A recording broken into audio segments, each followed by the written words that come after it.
గుత్తి వంకాయ కోసం స్టవ్ వెలిగించి బాండి పెట్టేసి పల్లీలు, చెక్క, లవంగాలు, ఇలాచి, బిర్యానీ ఆకు, నువ్వులు, ధనియాలు, అలాగే జీలకర్ర, కాజు నట్స్ అన్నీ కూడా వేసుకొని వేంపుకోవాలి. ఇలా అన్నీ వేంపుకున్న తర్వాత చల్లన్నంగా ఈ మిశ్రమాన్ని అంతా మిక్సీ పట్టుకోవాలి. ఇప్పుడు దీనిలోకి అల్లం వెల్లుల్లి పేస్ట్, తగినంత కారం, తగినంత సాల్ట్, ఇందులోకి కాస్త పసుపు వేసి వాటర్ వేసి బ్లెండ్ చేసుకొని ప్రక్కన పెట్టుకోవాలి.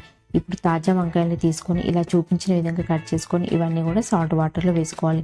ముందుగా బ్లెండ్ చేసుకున్న ఆ పేస్ట్ అంతా కూడా ఇందులో అప్లై చేసుకోవాలి. ఇలా అప్లై చేసుకొని దీన్ని అంతా కూడా ప్రక్కన పెట్టాలి.